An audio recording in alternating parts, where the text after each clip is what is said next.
Want an easy way to see if you could save money on car insurance? Geico gives you 3. Call 1-800-947-AUTO. Go online to geico.com or stop by the Geico office nearest you. 3 ways you could save 15% or more. Dan Le Batard Show with Stugotz on ESPN Radio and the ESPN app is presented by Progressive Insurance. And last year, over 3 million drivers switched to Progressive. Call or click today and find out if you could save. Of course, all guests appear on the Shell Penzo Performance Line. You can tweet me on the 1-800-Flowers.com Twitter feed, at ESPN Radio, at Clinton Yates. The bad guys are back. Get your tweets on right now.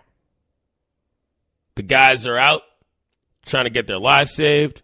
We all know Irma is trying to take over the southern part of this nation, has already wiped out a couple different places on this map. So we're chasing to see if Stugotz or Dan will let us know what they're doing. But in the meantime, your man Clinton Yates is in the building. You better deal with it.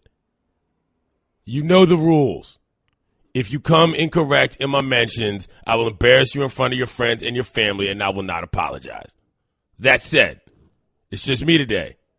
And since I'm a big boy and can deal with your nonsense, please do keep the how much you hate me tweets rolling, and I got to do something for these 3 hours, and there's only one football game today.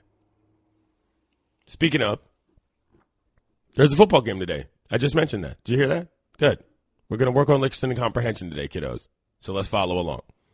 The Chiefs play the Pats in an interesting Thursday night game. A game that you could say, if you actually like football, you might actually care about.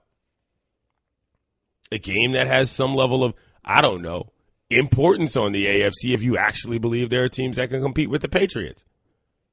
Do I believe that? I don't know. They got a guy by the name of Tom Brady. They don't have a guy by the name of Julian Edelman anymore.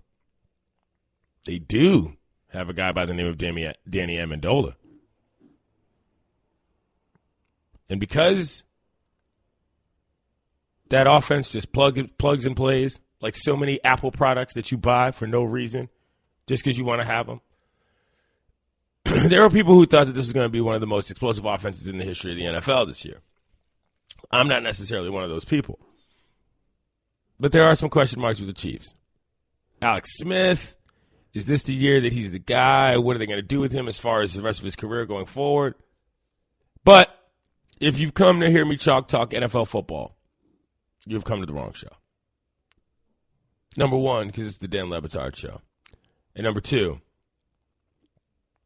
because I don't really care that much about football. Tweets are coming in already. I hope you get whipped out by Irma at Clinton Yates. That's not a good tweet. Rooting for ill will amongst people is not a good thing. But here's the deal. We got to talk about Thursday night football and the abomination that it is. All football isn't good football. Some of y'all don't seem to understand this. And the thing that the NFL did well for so long was that they monopolized one day of the week. You've seen the movie Concussion. I think it's my man Paul Giamatti who plays whatever character says that. The NFL owns an entire day of the week. That's true. It's on Sunday. They ain't no part of it.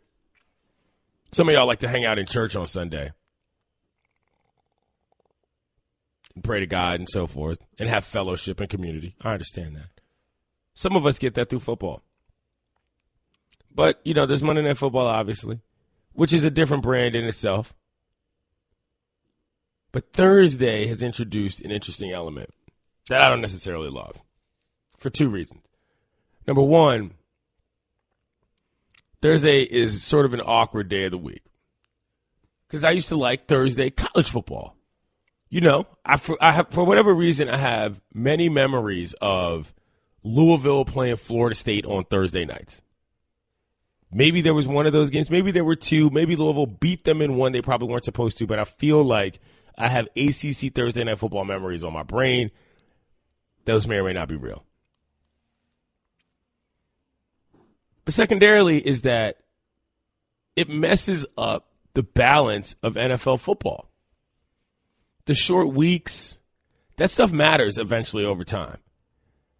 And there's a reason why all those games were so bad last year. Because Thursday Night Football became that thing that you did because you sort of had to, and you didn't want to miss out on the possibility that you just biffed a game that you could have easily watched because you didn't have anything else going on, simply because it was on a Thursday. I'm going to read from one of my homegirls' articles. Her name is Charlotte Wilder. If you don't know her, you should check her out. She writes for SB Nation. And last year she wrote something that I thought was very applicable. Headline, congratulations, you just survived a season of Thursday Night Football. Deck, it wasn't pretty, but there were some memorable moments. Now look, first of all, I knew that Thursday Night Football, was going to be a problem last year when that whole uniform thing became a situation. Because if you have to have a uniform gimmick in order to sell an NFL football game, you've already got a problem. It's like going to a theme party. Theme parties are cool, but theme parties are for people who don't actually know how to throw parties. Like if it's not Halloween or if it's not Christmas, your theme party is just a lame excuse for you to fly out to flesh out some weird fantasy you have that may or may not be awkward in front of all your friends, which is fine. I like a good theme party. I'm trying to think of the last good theme party I went to. But very rarely is the juice worth the squeeze on a theme party. So that aside, you got this color rush situation where all the teams look borderline god-awful. I mean, there were so few of these that were actually executed well. The Vikings come to mind. The Giants were pretty good with the all-white blickies. But I can't even think of any of the color rush joints that were actually worth looking at. So off the top, you've got a sort of a bizarre odd night of the week, at least as far as NFL is concerned. You've got a bad uniform situation. And you've got teams on short weeks that have less prep. So we're going to go through some of these games. Because I don't really remember most of these games because I didn't watch a whole lot of them. Week 1, Broncos-Panthers. Broncos won 21-20. You might remember that because Cam Newton got hit a bunch of times in the head and nothing was called. That was weird. Week 2, Jets. The Jets beat the Bills 37-31. The year before that, colorblind people couldn't tell the two teams apart because of their color block situation. Week 3, the Pats smoked the Texans 27-0. Good one, guys. Week 4, the Bengals. The Bengals beat the Dolphins 22-7. Non-game. Week 5, Cards, Niners 33-21. I mean, you can tell already how boring this is. We're at week 5. Nothing of note has happened. Week 6, Chargers, Bronx 21-13. We're halfway through. Sort of. Week 7, Packers beat the Bears 36-10. Another non-game. But Cutler didn't even play. Which gets me back to something else I want to talk about, which is my fantasy team. That's a joke. Don't ever talk to about your fantasy team to anybody who doesn't know yours in the league. That's rule 1. Rule 2, though, is the same as rule 1. It's like Fight Club. Week 8, Titans beat the Jags 36-22. Excuse me. There will be a reasonable amount of coughing, and I have no cough button here, so we're just going to have to deal with that. Week 9, Falcons put up 43 on the Bucs and won 43-28. Week 10, the Ravens beat the Browns 28-7. I sort of remember this game, but I sort of don't. It shows you everything you need to know. Week 11, Panthers 23, Saints 20. It's a division game. Pretty good game. And we'll get to the rest of these later in the show. The point is this. You've actually got a decent amount of good football tonight between the Chiefs and the Patriots. The Patriots. I'm going to start calling the Patriots from here on out. So we might want to watch the game tonight. Hi, everyone. Stugotz here. Support for the Dan Le Batard Show podcast comes from our friends at Rocket Mortgage by Quicken Loans. Chances are you are confident when it comes to your work, your hobbies, and your life. Rocket Mortgage gives you the same level of confidence when it comes to buying a home or refinancing your existing home loan.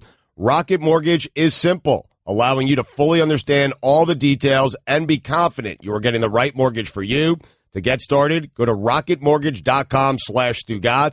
That's rocketmortgage.com/Stugotz, Stugotz, equal housing lender, licensed in all 50 states, NMLS consumeraccess.org number 3030. Right now, on the Shell Pinto Performance Line, Weather Channel reporter and fitness enthusiast Jim Cantore. Jim, how are you doing today? I'm doing fine. How you doing? I'm all right. I got to say that I get, as a person that lives in the East Coast who doesn't get the usual amount of what I'll call extreme weather circumstances and lives in a pretty four seasons climate, I don't necessarily know always how to process this sort of stuff. So we're coming off of Harvey. We're moving right into Irma. If you're in the part of the country that's affected by this, how do you deal in terms of how you prepare in a general way for your daily life for this time of year? Well, daily life as it's known, if this thing comes ashore, is going to be completely changed for a lot of people. As a matter of fact, even before it comes ashore, it's completely changed. So, instead of the normal routine, getting up, going to Starbucks, going to work, you're getting up, you're writing down a list of things that you need to prepare for a hurricane, whether that means you're sheltering in place or evacuating if asked to by the Weather Service. It's just a whole different world. And obviously, if you look at what's going on down in Florida right now, it's kind of it's like the Wild Wild West down there. I mean, everybody's trying to get their supplies. They're trying to get gas.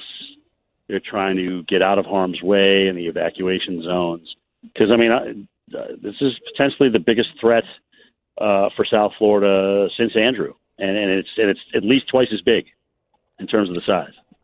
You're referring to Hurricane Andrew there. For those listeners who are younger listeners who don't know or remember what that's about, can you please describe sort of what Hurricane Andrew, 25 years ago, Cat 5, coming in late August to Homestead, Florida, with just lunar landscape type damage where it looks like a bomb went off. Now, I can't tell you if this is going to be a Cat 4 or 5, but it certainly has a chance of being. And whether all the difference in the world where this thing comes ashore. If it comes ashore in Homestead, then that means Miami is in harm's way. If it comes, and everybody on the northern side of that storm is going to get a tremendous amount of destructive wind potential. There are going to be storm surge components. And then if this thing scoots up the coast, there could be damage even on the west side of the state because of the size. There could be damage in Miami and Orlando, possibly Jacksonville, possibly, Savannah, Georgia, Charleston, South Carolina. So it's not just Florida storm. It's not just a coastal event. It's an inland event as well. We're talking with Jim Cantore of the Weather Channel here on the Shell Pinto Performance Line. Clinton Yates filling in for Dan Batard. Where are you now? The good thing is that, the NFL thought well enough, obviously, of this situation to move the game with the Dolphins. I thought that was good. Yeah. Plus, college football has been moved up on Saturday in Florida. So, they're obviously looking at this and the potential and also what's going on in other people's worlds. So let me ask you this, though. To get people out of harm's way is huge. Is it possible that, obviously it's possible, but, are they expecting that this is going to be more than sort of a 1 week removal? Look, taking a game out of Miami for a Sunday is one thing, but if this sounds as bad as I think it does, there's going to be ramifications here beyond just week 1 of the NFL season. That's certainly a worst case scenario, yes. Where are you now? In terms of nailing exactly where the center goes right now, we can't do that. It's not within our capabilities as meteorologists. All we can do is present you with a scenario, potentially the worst case scenario, and tell you that's what we need you to prepare for. Where are you now? Where are you heading? If you don't, you could die. I'm in Atlanta, but I will be heading to South Florida this afternoon because to me, some of the worst potential in terms of damaging wind, if this storm landfalls, is going to be in South Florida. All right. Well, this is the last thing I'll ask you, sorry, Jim, man. Don't mean to bring the show down here. It's fine. It's fine. No. I'm actually glad, but that you actually have been sobering about this because I think a lot of people sort of this is why I was saying this in terms of where I am.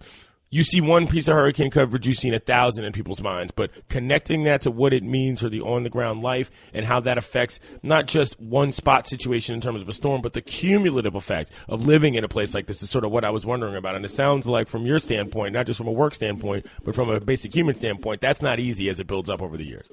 No. Life, as let's say many people are doing it today, not today necessarily, but let's say 2 days ago, it has already changed. And it's going to change for the foreseeable future with this thing. And even if it comes, when it comes ashore, it's going to change for several days, maybe weeks after that. I mean, these things are the big bad ones are incredibly disrupting to life, and they're disruptive for, in this case, the potential for millions of people. All right, he's Jim Cantore. He's the Weather Channel reporter. Stay safe out there, man. Thank you.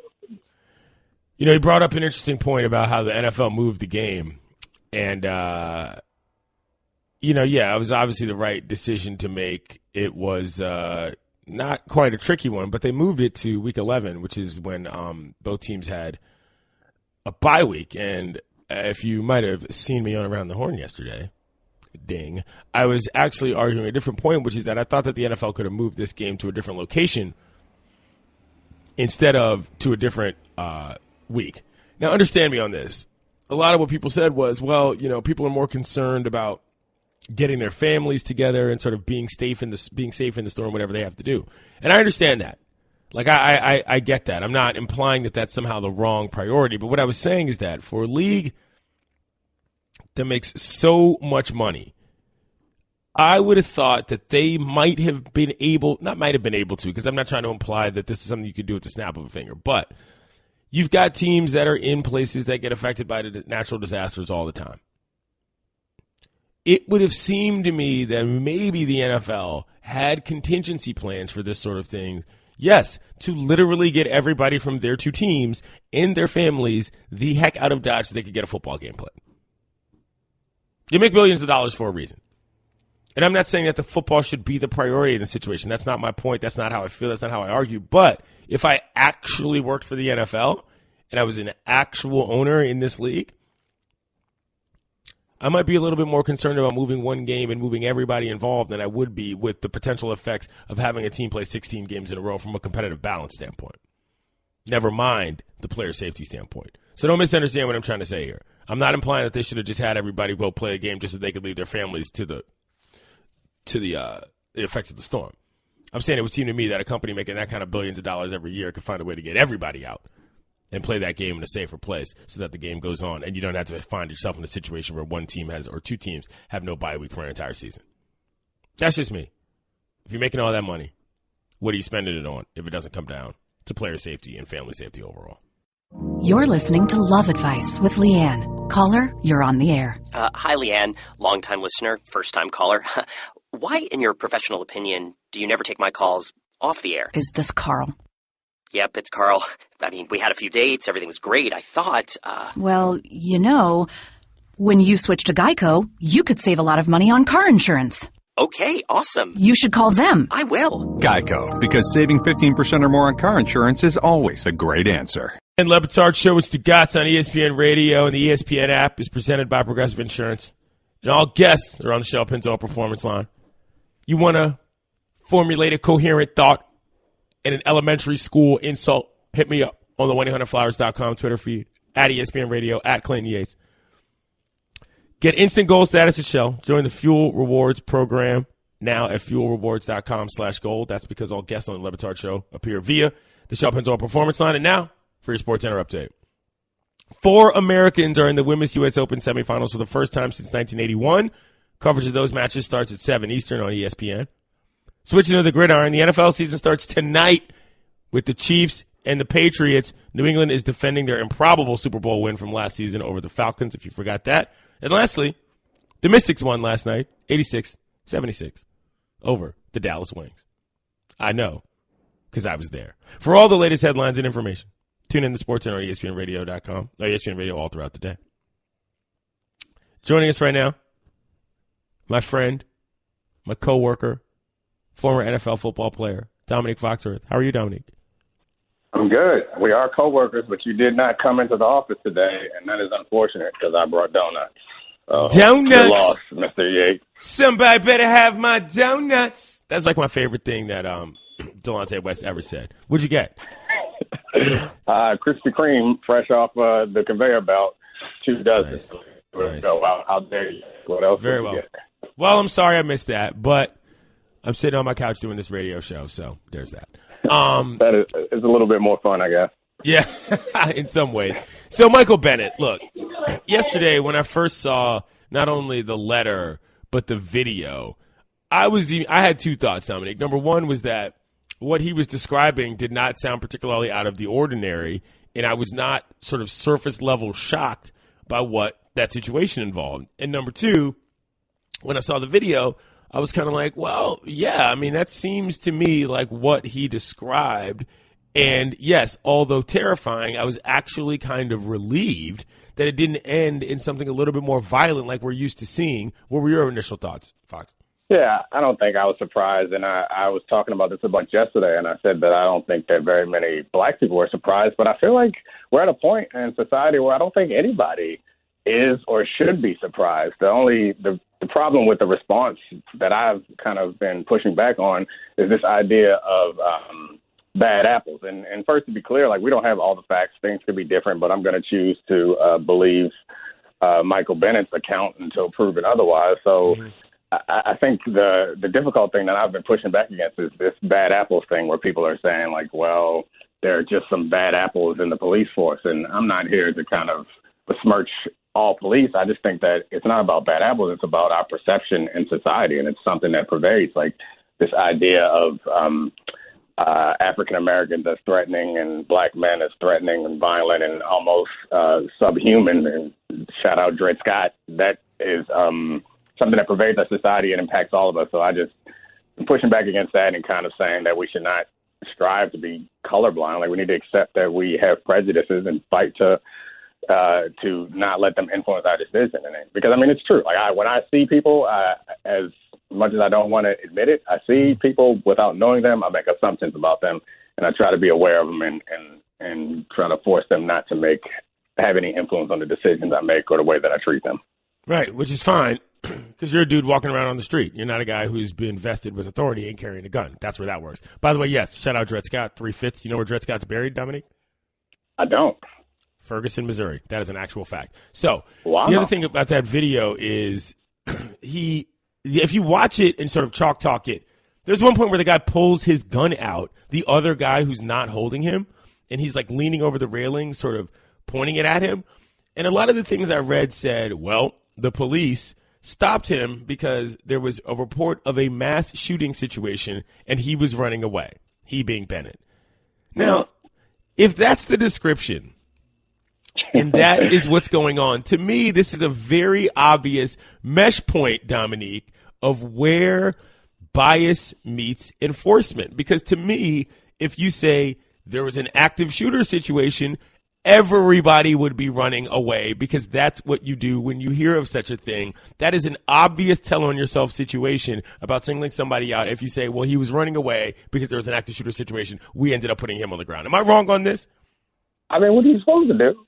Right. I'm confused. You know what I'm saying? But I do want to call out how, as much as you talk trash about football, you are obviously ready for football season, because you went with chalk talk, you went with mesh point, like you are blending all these. That's one of my favorite things to do with you, is when we're walking around D.C., is to use football analogies for everything that we're talking about. All day. I do remember one time we were headed to lunch, and the reservation was somewhere where we wanted to go was a little further away, and you hit us with, why don't we just hit this check down real quick and go to this sandwich spot. And I never forgot that. I really appreciate that. And I use it regularly when my friends are talking about doing something that might take a little too long. Man, I don't know about that 2-hour movie. Let's hit this check down and watch an episode of Ozarks instead. I'm here for it, man, because the thing is that as much as I don't care for the game in that regard, first of all, I do like football. I just don't love football. But the terminology is incredible. You can't deny that. You know what I'm saying? There's so much verbiage around the game. You got to use it in everyday life. You're always here for the bits. And, oh, yeah. And no matter how serious the topic is, you are going to work in a mesh point, which I fully respect and appreciate. That said, though, what do you do if you see an active shooter? Yeah, I mean, I run. I mean, I run and I try to get as far away from it as possible. Like I don't know how it all looked, but I suspect that if there was a shot, there were probably hundreds, if not thousands, of people running. And to pick out one person and throw him on the ground and aim a gun at him just seems unreasonable. So, like, right. I mean, I try to show as much respect as I can to police. Like, it's a hard job, all that stuff, blah, blah, blah. And it's not something I want to do. I appreciate what they do, but that doesn't mean that they're above criticism. And I don't know the proper protocol, but I would assume that if there's an active shooter, trying to make everybody lay on the ground is the opposite of what you want to do. He's Dominic Foxworth. He writes for The Undefeated, and he's an ESPN radio host appearing on the Sharp and Zone Performance Line. I'm Clinton Yates, filling in for Dan and Stugotz here on ESPN Radio. You also host the Nickel Package podcast. How's that going? It's going well. We had another episode come out today, so we're one of 5 hosts. Mina and I hosted together on Thursdays. She's the only woman. I'm the only man of color, so we call it Minority Thursdays. Nice. So it came out today. It was our second episode, and what we do is kind of tackle big football questions and a couple of small 3-step questions, if you will. So we're 2 episodes in, and it's really fun and funny and informative. So we do away with a lot of the cliches and myths that I know the Batard audience is annoyed by, and we give you these real facts combined with jokes. So it's a fun show. All right. So what do you think about this Thursday Night Football situation? I talked in the break. I crapped on everybody's parade and reminded them of how bad Thursday Night Football games were last year. People were angry at me about that because they wanted their fix. But what do you think about Thursday night, not just tonight, but on the season? Well, yeah. I mean, I don't think I can add anything new to it. Thursday night games have not historically been great, but the kickoff is normally good because everyone is so starved for football, and you have 2 really good playoff caliber, if not championship caliber teams. So I don't think tonight's going to disappoint, but don't get your hopes up for Thursday nights going forward. That would be unfortunate. Get those expectations nice and low, so maybe you'll be surprised and pleased. All right, last thing I'll ask you. Actually, sidebar, did you ever play a game on a Thursday? Yeah, played a few Thursday night games, including a Thanksgiving game in Dallas when I was with the Broncos. Played a couple other just regular run-of-the-mill Thursday night games, and they suck and hurt as a player, which is why many of the Thursday night games are not great. They're not great to watch because the players have not fully recovered. Yeah, I mean, I know you're doing the Miami-based show, even though you're not in Miami. What those players are going to have to go through because this game is going to be canceled. There's 16 straight weeks without a bye. Like, that is, I don't know. I've never done it, and it seems we would complain if our bye was too late in the season or too early in the season because we might have to do 10 or so games in a row. Doing 16 in a row is going to hurt their chances of having a successful season. So it's unfortunate, but you have to be safe when it comes to these type of big, scary storms like Irma. Last thing I'll ask you. You see your boy on TV yesterday? Oh, yeah. You got your first shot on Around the Horn. I was expecting a debut W, though. I have to say I was a little disappointed. Well, I'm not going to reveal the behind the scenes, but what's most important here is that I got on before Stugotz. So that's a win for Yates. Just pointing that out. Make sure you remind everybody of that next time you're on this show and I'm not here. You got it. I'll definitely let him know, and that is going to really piss him off. He's going to pretend and make a joke about it and act like it's no big deal, play it off, but actually deep in his soul, he is furious. He's Dominic Foxworth. He's my homie. He's my friend, and he writes with me at The Undefeated. And we used to host the Morning Roast, but that show is gone forever, never to be heard from again. We're going to find a way to rekindle it. We'll find somebody who's out and take over that show for a day or two. AKA tune in on Monday. Thanks, Fox. All right, bro. All right, y'all, you know what time it is. The time when I validate your passive listening by reading your weak-minded tweets on the air. At Batard Show, at Clinton Yates. Immediately pretentious and begging for hate tweets, so I'll feed into it. You're bad radio, dude. Thank you. You're still listening. At Clinton Yates. Yay, I'm happy you took the wheel today. I don't even drive. I don't even have a car. I do drive. I just don't have a car. At Clinton Yates. Hurricane Irma is a real jerk because now I have to listen to this clown again talk about a real natural disaster. Very sensitive, Playboy. At Clinton Yates, just for kicks and content, I love to hate you and Cardi B. Music sucks. You get the show, my friend. Thank you for that. At Clinton Yates, so much yes, this is a true man of the people. unlike Dan and his crew of misfits. That's not true. I am a man of the people, but that is not unlike Dan and his misfits. At Clinton Yates, you're right. Louisville beat FSU in a hurricane on a Thursday night years back. Thank you. I believe I had that even if I didn't fact check that tweet at all.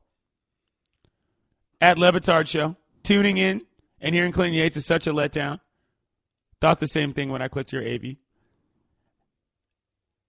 At Clinton Yates, picked up the slack for Le Batard Show. Got to admit, you're getting to that least worst status for guest host. Appreciate that. I'm on one of the rejoins now, so that means I'm moving up in the world. At Clinton Yates, all football is good football. Don't try to brainwash us just because you don't like football, you weirdo. Okay. Nothing weird about not liking football. At Clinton Yates, Thursday night definitely used to and still should belong to some college, still should belong to college football. Remember some big Thursday night Maryland games. I believe Dominique Foxworth, who just joined us, had a pick six in one of those games. Maybe it was a fumble touchdown. We'll have to get on that and ask him. I should have asked him about that at the time. At Clinton Yates, you just said you don't like football that much. How about you quit bashing the game since your option is biased heavy? Number one, I think you meant to write opinion. And number two, I don't think you really understand what bias is.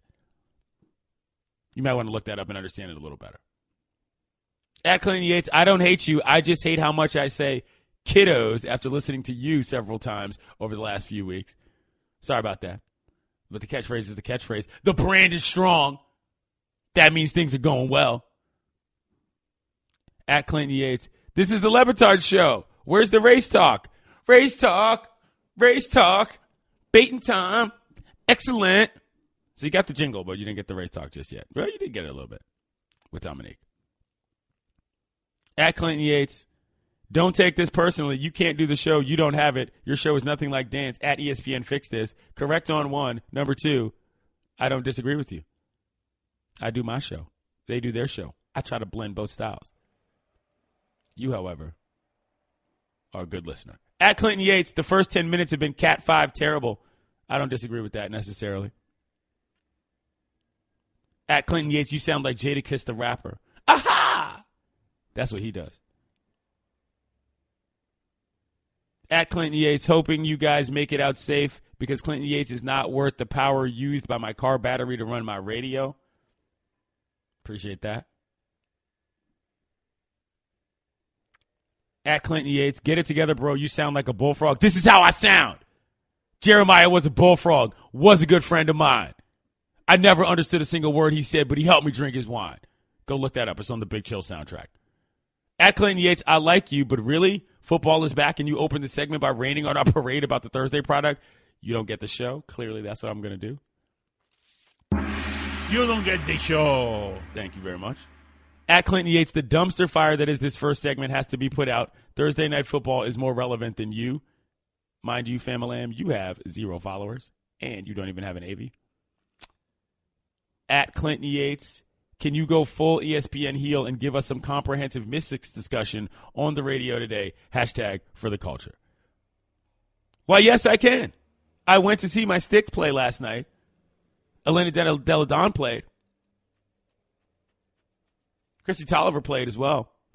Put up some big numbers. They beat the Dallas Wings. Gave up like a 15-2 run in the third that had me a little nervous in my seat. If you don't know, these first rounds of the WNBA playoffs are one-game elimination, bad boys. This might be time for me to tell you that I think the NBA playoffs should go to a similar format where you go 1, 3, 5, and 7 for the finals. That's in my goofy world of just changing all sports the way I wanted it to. But yeah, things were getting a little chippy. Late in the game, there was almost a fight. Somebody got tossed. My Sticks are making that championship run, y'all. I'm telling you. They're going to bring a ring back to D.C. I mean, the first team to do it in I don't know how many years and I don't know how many seasons. It's like upwards of 30 or 40. And the seasons is some ridiculous count of